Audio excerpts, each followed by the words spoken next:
நிகழ்ச்சியில் திராவிட இயக்க தமிழ் பேரவையின் தலைவர் மற்றும் தமிழ்நாடு பாடத்திட்டத்தின் அறிவுரைக்குழு உறுப்பினர் திரு சுபவீர பாண்டியன் வந்துள்ளார். அவரை அன்புடன் வரவேற்போம். வணக்கம். வணக்கம். பாய்ஸ் நல்ல ஆக்ஷன் பிளாக் மாட்டிருது. ஃபுல் என்ஜாய்மெண்ட் தான். வாங்கடா. கல்லை வணங்குபவன் முட்டாள் இப்படி எல்லாம் பேசிட்டு இன்னைக்கு நீங்க பெரியாருக்கு 100 கோடியில் 95 அடி சிலை வைக்க வேண்டும் சொல்லிட்டு இன்னைக்கு கோரிக்கை வைத்து அதை நிறைவேற்ற போறீங்க. ரொம்ப வேடிக்கையா இருக்கு. ஆரம்பத்திலேயே ஆப்பு வைக்கிறேன். இவன் வாயை கொடுத்தா வாயில பொண்ணு வந்துருமோ? நாங்கள் வணங்குவோனை தானே முட்டான்னு சொன்னோம். சிலை வைப்பவனை முட்டான்னு சொல்லி சிலை வைக்கக்கூடாதுன்னு சொன்னாலே. ஏய், இந்த கிச்சிக்கால் வேலையெல்லாம் என்கிட்ட வச்சுக்கிறாத. ஒத்த கால தனியா வெட்டிப்பிடி ஒண்ணே. சிலை என்பது வணங்குவதற்கா அடுத்த தலைமுறைக்கு வழிகாட்டுவதற்கா என்பதுதான் கேள்வி. பாத்தியாடி பார்வதி, என் பிள்ளையோட அறிவை. இந்த உலகத்துல மக்க மனுஷ தோண்ட காலத்துல இருந்து இப்படி ஒரு விளக்கத்தை யாரா சொல்லியிருக்காங்களா? இல்ல யாருக்காவது தோணி இருக்குமா? எப்போதும் சிலைகள். ஐயா பெரியார் வாழ்ந்த காலத்திலேயே பெரியாருக்கு சிலை வைத்திருக்கிறார். அப்போது பெரியார் அந்த கூட்டத்தில் அவரே கலந்து கொண்டு பேசியும் இருக்கிறார். என்னென்ன சொல்றான் பாருங்க. கம்பி கட்டுற கதையெல்லாம் எடுத்து போடுறாங்க. அவர் என்ன சொன்னார்னா, சிலையில முகம் நல்லா இருக்கா இல்லையாங்கிறதுலாம் எனக்கு பிரச்சனை. அது குரங்கு மாதிரி கூட இருக்கட்டும். பெரியார் சொன்ன சொல். ஏய் அப்படி உனக்கு நல்லது தானே பண்ண. ஓப்பனிங்க உள்ள தள்ளி விடுற. கீழே இந்த வாசகங்கள் சரியா இருக்காங்கிறது முக்கியம். மக்களுக்கு சொல்ல வேண்டிய செய்தி அது என்றார். சிலை என்பது ஒரு அடையாளம்.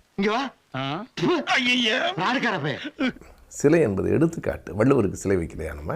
அதுக்கு என்னங்கிறப்ப அட கொஞ்சம் சும்மா இருக்கியா, மனப்பாடம் பண்ணி ஓட்டிக்கிட்டு இருக்கேன். அதுவும் பெரியாருக்கு சிலை வைப்பது யார்? ஒரு அரசு பணத்துல எல்லாம் வைக்கல. அவர்கள் திராவிடர் கழகம் சொந்த இடத்தில் சொந்த செலவில் சிலை வைக்கிறார்கள். இதுல யாருக்கு என்ன பிரச்சனைன்னு எனக்கு புரியல. கொஞ்சம் கிட்டவா. எனவே சிலை வணக்கத்தை நாம் இப்போதும் மறுக்கிறோம். பெரியார் சிலை வணங்குவதற்காக அல்ல, அடுத்த தலைமுறைக்கு வழிகாட்டுவது. நீ என்னத்த புடிங்கிட்டேன்னு உனக்கு சிலை வச்சிருக்காங்க. இப்போ சிலையை வைத்து என்ன பண்ண போறீங்க? அடையாளம். சிலை யார் என்று அடுத்த பிள்ளைகளுக்கு தெரியணும்ல. எதுக்கு உன காரி துப்புறதுக்கா? நீங்கள் திருச்சியிலேருந்து பெரம்பலூர் வருகிற போது சிறுகனூரில் உயர்ந்து இருக்கிற 95 அடி சிலை நீங்கள் வருகிற போதே தெரியும் அது. எனவே அது யார் அப்படின்னு தெரியணும். அந்த சிலை பெரியார் சிலை. அவர் என்ன செய்தார், ஏன் இவ்வளவு உயரத்தில் அவருக்கு சிலை வச்சிருக்கிறோம் என்பதை நம் பிள்ளைகளுக்கு பேரன் பேத்திகளுக்கு சொல்லணும். அதற்காக சிலை. இதற்கு தான் நாம் தமிழர் கட்சி ஒருங்கிணைப்பாளர் சீமான் சொல்றாரு, பெருமைக்கு எருமை மேய்க்கிற வேலை எதுன்றாரு. சரி, நான் செவனேந்தமா போய்க்கிருந்தேன். யாரு வம்பு தும்புக்காச்சும் போனனா? அவர் மேய்த்திருப்பார் வேணும், எனக்கு தெரியாது. நாங்கள் பெருமைக்கு எருமை எல்லாம் மேய்ப்பதில்லை. அதாவது அப்புறம் ஏன் பாஸ் அழுகுறீங்க? அது வலி வேற டிபார்ட்மெண்ட். அதில் அவருக்கு என்ன சிக்கல் என்று எனக்கு இந்த நிமிடம் வரை புரியவில்லை. அவருக்கு என்ன சிக்கல் அதில்? அவர்கள் அலுவலகம் எப்படி இருக்கிறது என்று நாம் எப்போதாவது பேசியிருக்கிறோமா?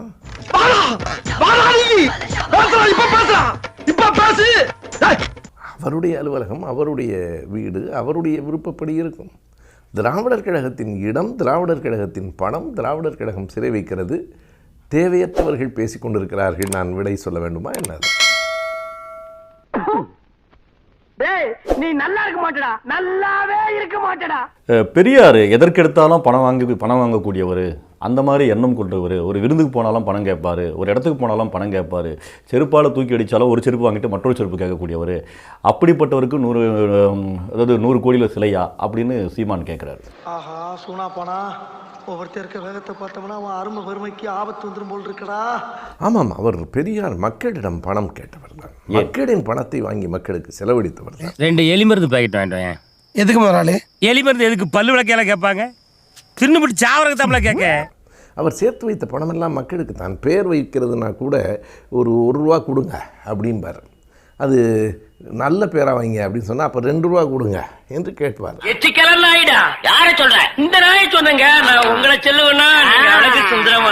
அப்படி வாங்கி பணம் சேர்த்து தான் இன்றைக்கு மக்களுக்காக போராட்டம் நடத்துகிறார். அவர் பாஜகவிட்ட எல்லாம் பணம் வாங்கினவர் அல்ல. இந்த ஆக்ட் குடுக்குற வேலையெல்லாம் என்கிட்ட வச்சுக்காதடா.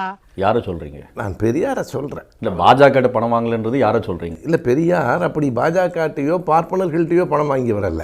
மக்களிடம் பணம் வாங்கி மக்களுக்கு சேவை செய்யல. உழுகாதப்பா, புரட்டிடுவானுங்க. ஏன்னா நீ ஓடிடுவ, நான் தாட்டா மாட்டுவேன்.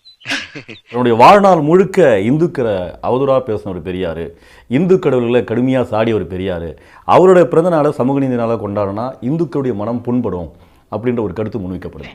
உண்மை. இந்துக்கள் யார்? பூணூல் போட்ட இந்துக்களா, பூணூல் போடாத இந்துக்களா? ஏன்னா இந்துக்கள் எல்லாம் ஒரே மாதிரி இல்லை. இந்துக்களினுடைய வழிபாடு எல்லாம் ஒரே மாதிரி இல்லை. சொல்றவர் அர்ஜுன் சம்பத். அப்போ அவர் எந்த இந்துக்களை சொல்லுவார்? எல்லா இந்துக்கள் தானே சொல்லுவார். சரி, சரி, எல்லா இந்துக்களும் ஒரே மாதிரியாக இல்லை. எல்லா இந்துக்களும் ஒரே மாதிரி நடத்தப்படவில்லை. எல்லா இந்துக்களும் கோயிலில் ஒரே மாதிரி எல்லா இடத்துக்கும் அனுமதிக்கப்படுகிறார்களா? நம்ம ஒண்ணு கேட்டா நம்மள அசர வைக்கிற மாதிரி ஒரு பதில் சொல்வார் பாரு, அது நமக்கு இங்க புரியாது, வீட்டுக்கு போனா தான் புரியும். எல்லா இந்துக்களின் வீடுகளிலும் சடங்குகள் ஒரே மாதிரி நடக்கின்றனவா? எல்லா இந்துக்களின் பெயர்கள் கூட ஒரே மாதிரி இருக்கிறதா? மகனே செருப்ப காட்டி பிய அடிச்சு போடுவேன். எனக்கு அதான் நான் கேட்டேன், பூணூல் போட்ட இந்துக்களை பற்றி அவர் பேசுகிறாரா, பூணூல் போடாத இந்துக்களை பற்றி பேசுகிறாரா என்று சொல்ல சொல்லுங்கள். பெரியார் இந்துக்களை பெரியார் மட்டுமா? அம்பேத்கர் கடுமையாக பேசவில்லையா? யாரா பேசுறா அப்படி? அதான் ஊரே பேசுவேன். ஊருக்குள்ள யாரா பேசுறா? அட நானே பேசுறேனே. உன்னை எல்லாம் நான் மனுஷனாவே மதிக்கிறதுலடா, மயில் கதிரேஜுக்கு தான் மதிக்கிறேன். ஆனால் அம்பேத்கரை பற்றி பேசுவதற்கு இவர்களுக்கு பயம். பெரியாரை பற்றி பேசுவார்கள். அப்ப நான் மட்டும் நான் இழுச்சவாடா, ராத்திரிலாம் படுத்தா தூக்கமே வர மாட்டேங்குது. பெரியாருக்கு சமூக நீதி நாள், அவர் பிறந்த நாள் என்பதை விட பொருத்தமான இன்னொன்றை அறிவிக்க முடியாது. நம்முடைய தமிழக முதலமைச்சருக்கு 100 முறை கோடி முறை எங்களை போன்றவர்கள் நன்றி சொல்கிறோம். எனக்கு எரிச்சல் வருது உன்னை, நான் கெட்ட வாரத்துல திட்டி போடுவேன். பெத்த அப்ப மன ரத்தம் கொதிக்குது உன்னை பார்க்க. திராவிட கொள்கை சித்தாந்தத்தை பற்றி பேசுகிறீங்க. ஆனால் கலைஞர் அவர்கள் கடந்த காலத்தில் சட்டமன்றத்தில் பெரியாரை தேசிய பாதுகாப்பு சட்டத்தில் கைது செய்ய வேண்டும் என்று குரல் எழுப்பியவர் என்ற ஒரு குற்றச்சாட்டு இருக்குது. இது அர்ஜுன் சம்பத் தொடர்ந்து சொல்லிக்கொண்டே இருக்கிறார். அதை வேற ஞாபகப்படுத்திட்டீங்க. நெஞ்சமெல்லாம் பொண்ணு அறக்கு தம்பி, மறக்க முடியல. எங்கே இருக்கிறது? எப்போது பேசினால் தேதியோடு சொல்ல சொல்லுங்கள். அதாவது சட்டத்தை எரிப்பேன் என்று 57 பெரியார் சொன்னபோது அறிஞர் அண்ணா அவர்கள் தான் கட்சியினுடைய தலைவர். எனக்கு ஒண்ணுமே புரியல. அதுதானப்பா எனக்கும் புரியல. அண்ணா அவர்கள் பெரியாரை பற்றி பேசிய அனைத்து சொற்பொழிவுகளும் கலைஞர் பேசியது எல்லாம் பதிவாகி நூலாகவும் வெளிவந்திருக்கிறது. அவர்களை ஆதாரம் காட்டச் சொல்லுங்கள், நான் விடை சொல்கிறேன். உனக்கெல்லாம் மானம், சூடு, சொரணை, ஈனம் எதுவுமே கிடையாதா? சோறு தானே திங்கிற? எந்த நாளில் எப்போது கலைஞர் பேசினார்? சட்டமன்ற குறிப்புகள் அத்தனையும் அப்படியே இருக்கின்றன, யாரும் அழித்து விட முடியாது.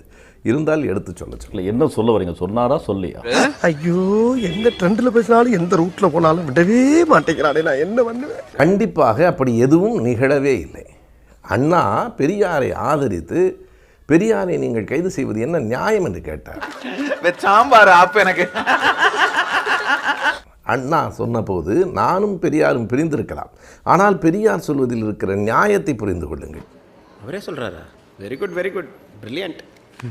அதற்காக நீங்கள் சட்டத்தை திருத்துவதுதான் சரியே தவிர பெரியார் மீது நடவடிக்கை எடுப்பது சரியில்லை என்று பேசியவர் அறிஞர் அண்ணா அவர்கள். அப்படியெல்லாம் ஒன்றும் கிடையாதுயா, சும்மா எது எதில் விளாட்ணும் விவஸ்தையே கிடையாது, லூசு பையன்.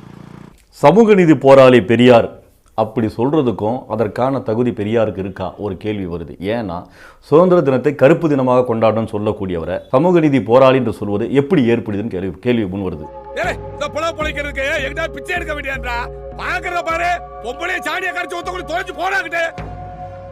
நம் நாட்டில் சமூக நீதி இல்லை என்பதால் தான் சமூக நீதி வராமல் வருகிற சுதந்திரத்தை அவர் துக்க நாள் என்று சொன்னார். இல்லையே குலகார பையன் அவனே, உன்னைய பத்தி நான் கூட என்ன ரசிக்கிறேன், நீ சீப்பாளா இருந்திருக்க. மறக்காம சர்ப்ரைஸ் பண்ணுங்க.